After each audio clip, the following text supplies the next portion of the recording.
Is testing for a labrum tear? No. Okay, shoulder apprehension test is to test to see if a patient is apprehensive because they have a anterior dislocation issue of the shoulder. Okay, not necessarily a labral tear.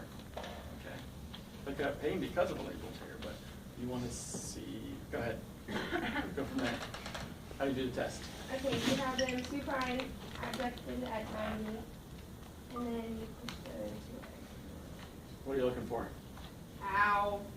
Okay, yeah, or them freaking out, or their eyes bugging out of their head, thinking that their shoulder is going to anterior dislocate. Okay? So that's an apprehension sign. Anytime you have an apprehension sign with any joint in the body, it's because of usually a dislocation issue. Okay?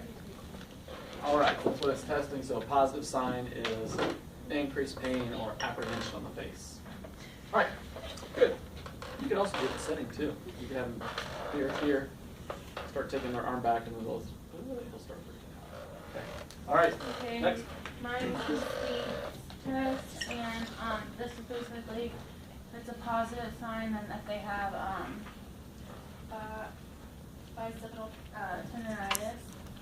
So basically, you can do it in standing or sitting. Turn We're gonna her around so everybody can see. We're gonna have I the can't arm see your nose. supinated, and then you're gonna feel for the groove. You're gonna push down, and then when you push down onto her and she says "ow" or something, then they probably have tendonitis. Yep. So, what groove? The bicipital groove. Bicipital groove. Okay. So you are supinated. Therapist resists. You're feeling in the bicipital groove. Okay. And they'll have pain right underneath your fingertip if it's a positive speeds test. Okay. So bicipital tendonitis is what we're looking for. Next. I'm not going to be on you. I have the Hawkins-Kennedy test, which is testing for an impingement. If you get a positive sign, usually means that the supraspinatus tendon is impinged, but I did read that it's not favored. The NIRS test is favored over this one because this one can get a lot of false positives. Okay. So the testing position can be seated or standing, and you're going to have their arm like this. You're going to support by the proximal to the elbow and proximal to the wrist. You're going to internally rotate, and when you do that, if they have pain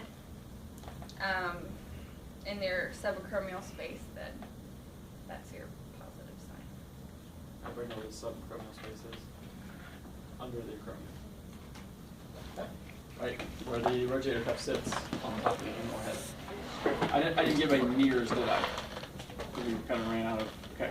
NIRS. She said NIRS is favored over Hawkins-Kennedy for supraspinatus lesion or sprain. It's called a NIRS flexion test. And what we do is have your patient sit up, nice good posture. Okay, so I'm testing the left arm, and you're passively taking them through full flexion.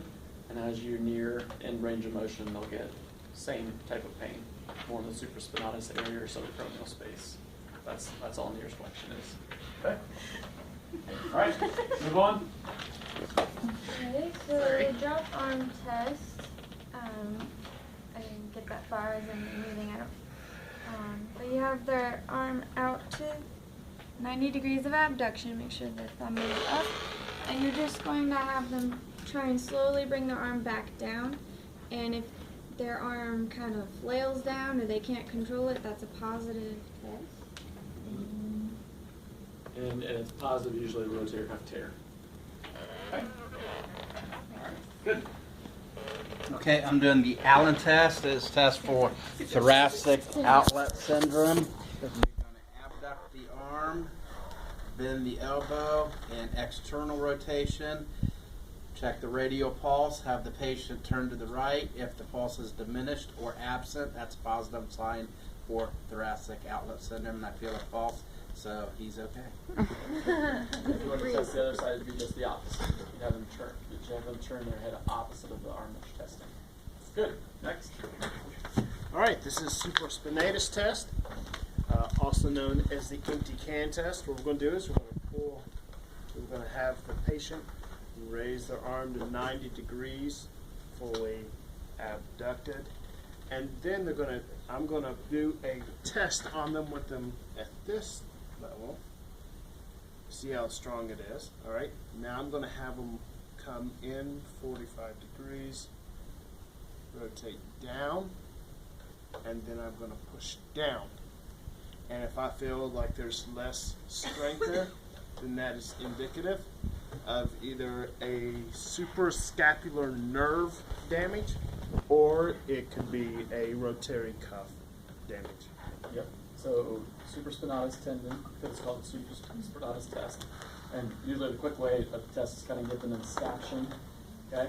So have them come up, empty can, so thumb down, hand down, hold.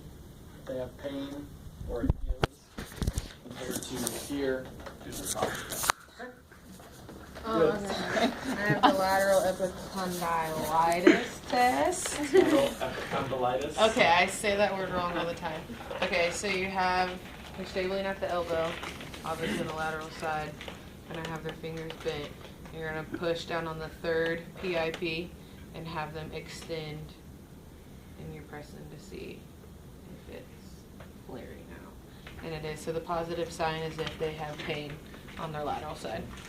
And I believe you can also do this with just their arm laying on the table. Same thing. Put pressure here on the third digit and then have them go up against extension. And if they have pain in the lateral condyle.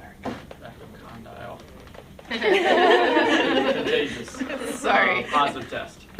Okay, good. Alrighty, I had the elbow varus and valgus stress test. For the valgus, you're gonna go on the medial side and feel their ulnar collateral ligament, and you're gonna hold on the distal end, and you're gonna give them a valgus force.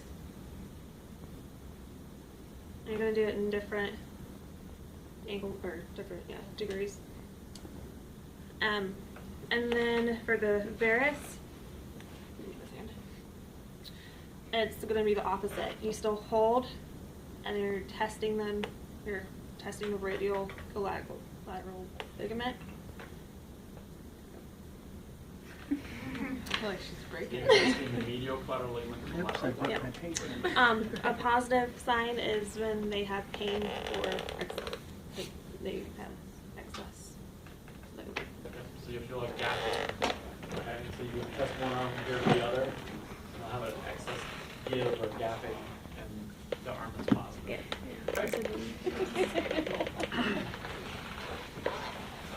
I had the Thompson test, and what it is, it's testing for an Achilles tendon tear. Scoot down with your foot on the table. This is Thompson, not Thomas, guys. Thompson, the people. I'm going to squeeze the muscle belly of the gasstrop, and if I see his foot go into plantar flexion, then I know it's intact. If it didn't, then that would be indicative of an Achilles tear, a rupture. So positive sign is if it does not plantar flex. Okay, so that one's easy to Working. see.